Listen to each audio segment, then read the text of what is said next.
Okay, so the last section now we're going to take a look at is where we're going to encounter exceptions to the octet rule. So at the very beginning of this section, we had talked about the octet rule being sort of our guiding principle. And I did allude to the fact that there are exceptions, and there are actually many exceptions to the octet rule. We're going to take a look at three main categories of exceptions to this. The first one is where the central atom has fewer than 8 electrons due to a shortage of electrons. So what we refer to this as is an incomplete octet. And there are some elements that don't need 8 to be happy. So for example, we already talked about hydrogen that only needs 2. And the example that's shown here, we also have Be, which is beryllium, that also doesn't need 8, it only needs, in this case, 4 to be happy.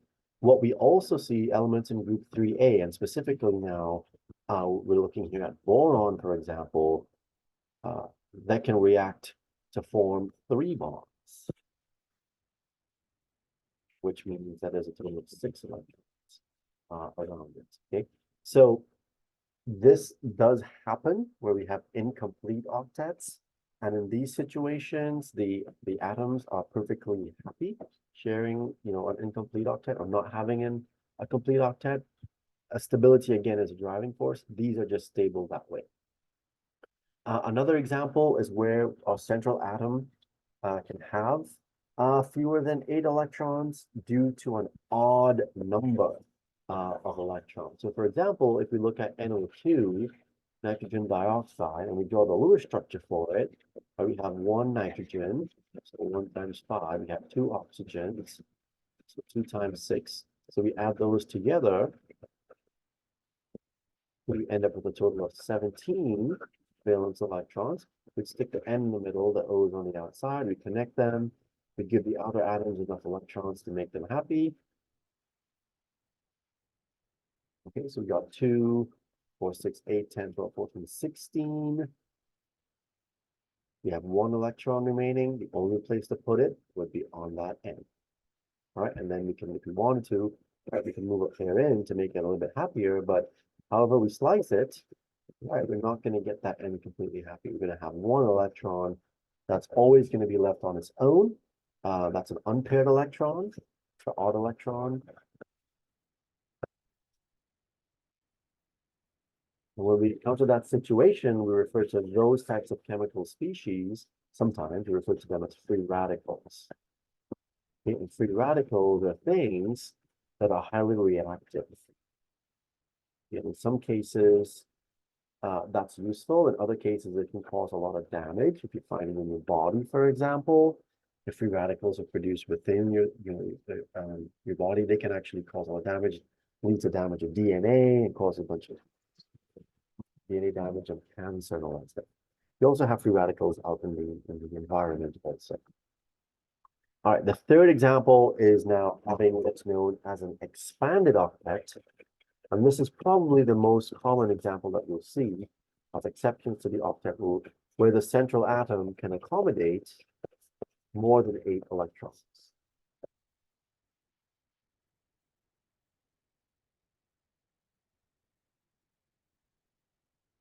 Okay, and this typically happens for atoms in the 3rd period and further down. And the reason why this happens is because in the 3rd period, we're now going into the 3rd energy level. We're encountering the N equals 3 energy level.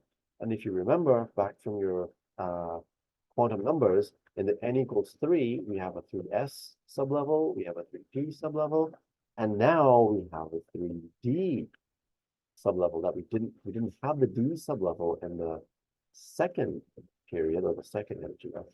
So the fact that we have space to stick those electrons in the d sublevel means that these elements can accommodate more than 8 electrons around them.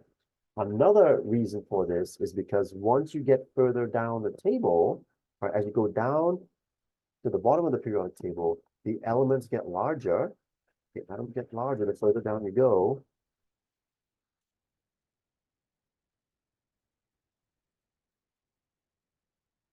So we're down groups, for instance. Okay. And the larger the atom, the more things you can stick around it, right? If you have a tiny atom, you really can't put a whole lot of other atoms around it. But if the atom's huge, right, you can connect lots of things to it. So you have a combination of reasons why we can have expanded octets. Okay, so here we have what is this? Sulfur hexafluoride, giving you an example. So let's take a look at a couple of these. We'll do let's do arsenic pentafluoride. So AsF5. A little structure for this. So arsenic As is in group 5. So we have 1 arsenic. 1 times 5. We have 5 fluorines. Fluorines in group 7. Add those together. 1 times 5 is 5. 7 5 is 35. We have a total of 40 valence electrons in the structure. Arsenic's going to be in the middle because there's just one of it. We're going to have 5 fluorines. 1, 2, 3, 4, 5. Just put them around, just evenly space them. And then we're going to connect the F to the S in the AS in the middle, like so.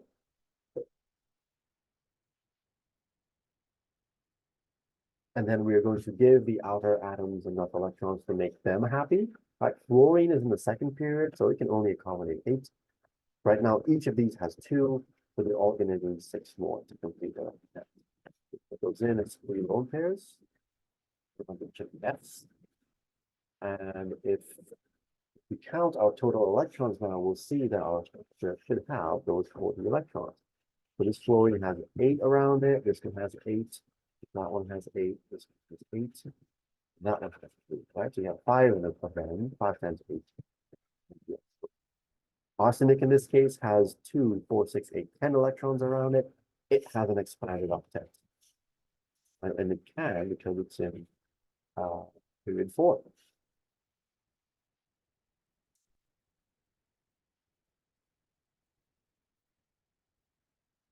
Okay, so that's very possible when we get to the elements period 3 and below. And there are many of those elements that you're going to see, right? So again, we talked about the octet rule early on. That is a guiding principle. We're going to see lots of exceptions.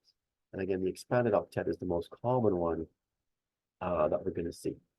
Another exception to the octet rule that you might encounter is something known as a coordinate covalent bond, or sometimes known as a dative bond. Okay, and in this type of bond, both of the electrons in the shared bond, so both of the electrons in the covalent bond are provided by one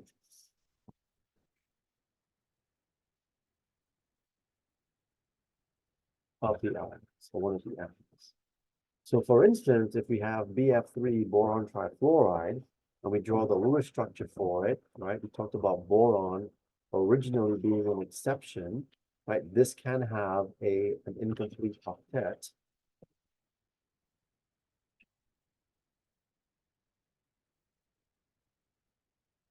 So BF3, this would be an acceptable Lewis structure for it. If you draw the structure for NH3, which is ammonia, we will see that this is a Lewis structure for it. These two can react together where now the lone pair from the nitrogen, this lone pair here, can actually now be contributed by the N to form this new bond between the B and the N, right? So it goes from being a lone pair to now being a bonding pair of electrons that connects one of these molecules to the other molecules. This bond here would be called a coordinate covalent bond. That's right. Or a dative bond. Okay, that's a special case where both electrons come from the atom. And you're going to see this when we talk about acids and bases down the road. There are several ways by which we can categorize acids and bases. One way is by the Lewis definition. And in the Lewis definition of an acid is an electron pair acceptor.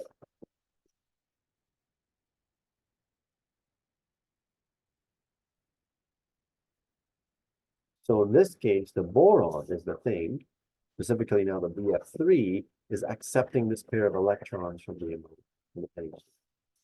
And if something is accepting a pair of electrons, something has to be donating that pair of electrons, and that would be the Lewis base.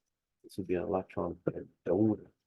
And in this case, the Lewis base is the NH3, and nitrogen specifically, because it is donating this pair of electrons to make a new bond between the N and the B. Okay, so there are exceptions to the octet rule. Out of all of the exceptions we talked about, probably the most common one that you'll see is going to be the expanded octet.